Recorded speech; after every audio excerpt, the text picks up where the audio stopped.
How y'all doing today, man? So quick little update on the car. I have decided to go all-wheel drive on the CRX.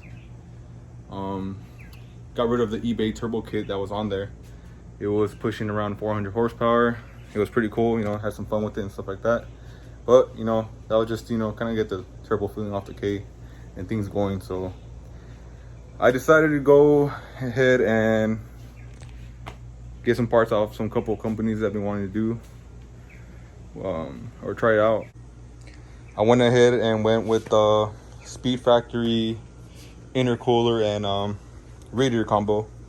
Mainly because I was tackling issues on this car with the Volkswagen Socorro radiator. It holds up pretty well on all motor and stuff like that, but not turbo. It did like to get a little warm from here and there, but for the most part, the radiator was holding up. I just didn't really like driving around with my temperatures coming up and down all the time. It would overheat from time to time. It'd hit like 210 max. Well, it's already overheating, but still. So I went ahead and just did the Speed Factory radiator. It has a lot of good reviews and stuff like that, so I said why not. And then you got the spout fans on there too, so that really helps out with the whole cooling system, stuff like that, And intercooler, well, you can't go wrong with it. Just look at it, it looks pretty fucking crazy. Damn.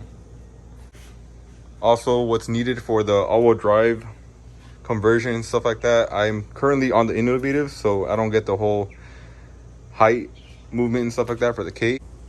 I ended up going with Hassport all-wheel drive EFK 5 mounts, so I can place the motor where it needs to be, because I am going to be running ultra race manifold, so I really want the motor to lean with the me being pretty much CRX chassis. You run with these kind of issues, so I pretty much cut this before I painted it.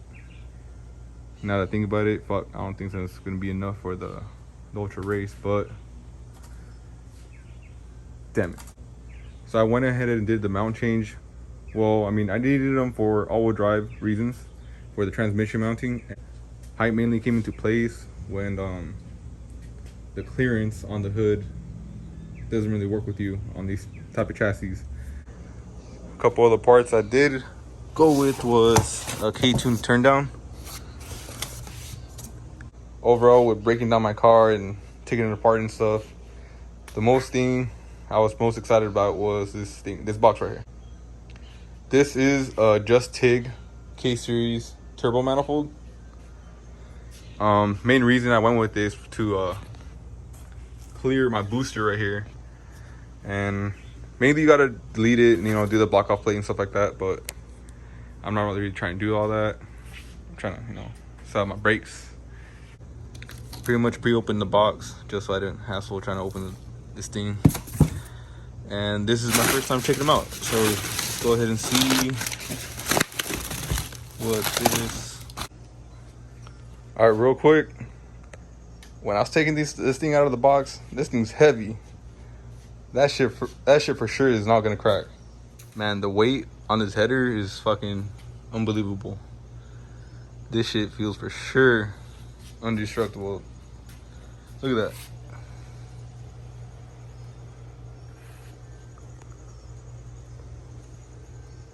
This is definitely gonna look nice on here. Hell yeah. Alright guys, so I went ahead and did a little quick mock-up. Has a little gap right here, but it's because of this housing right here. Doesn't let it hit. Got one of those, especially for the clearance and shit, but most part, this manifold for other K-Series EF guys, you guys are interested. This is exactly why I wanted this manifold. Look, all that room for the down pipe, and this right here actually clears a tile MVS or MVR, I believe, wastegate, a 44 millimeter. But hell yeah, that's exactly what I needed for that EF clearance. Manifold I will be picking up a little bit later today. Hopefully I will throw it in a little clip once it's on, just a little mock-up. One bolt, kind of like what I did over here. Damn, hell yeah. Looks a lot better.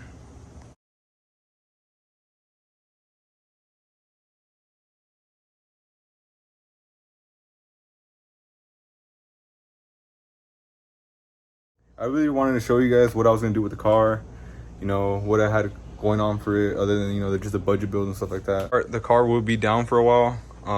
Reason is I want to pull the motor out, paint the engine bay, get the new bracket for the all-wheel drive conversion, get the AN lines ran for the coolant for the Speed Factory radiator, and you know, engine bay. I don't want to do the whole shave and tux kind of stuff, you know, probably brake lines, maybe, kind of a cheap ass.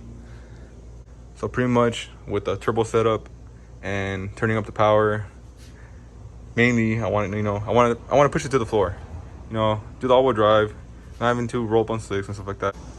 K series turbo, 600 plus wheel horsepower, all-wheel drive wheel horsepower. Is the plan, you know. If this thing makes it a 9-second one day, well then hell yeah, it wasn't really built for that. It was built to go a 10, but me over here wanting more and more power. I already do have the rear trailing arms. They're wagon ones, so I'm going to be customizing those so it can fit on here, either shorten or, you know, extend them. I'm not too sure how that goes, but you know, you go as you learn, you know. Doing these case swaps and stuff like that, you know, really comes to honestly just looking up the info, you know, seeing what you can find online and learn as you go. And that should pretty much be, you know, the cool part about these cars, you know, just learning experience. Hell yeah, guys, I cannot wait, you know, till this is pretty much done. Let's go. And again, guys, I just want to give We Have Shit Up a quick little shout out. You know, he gave me the quick breakdown on what to do to go all drive, trial and error kind of things. Help me out with parts. You know, that really means a lot, you know, coming from really doing this as a budget as best I can, you know. We don't all have the greatest pockets in our bank accounts, you know. This shit gets expensive real quick, especially with like the twin disc and injector still left. You know, that'd be cool to have some help, but I'm just a solo man here, man.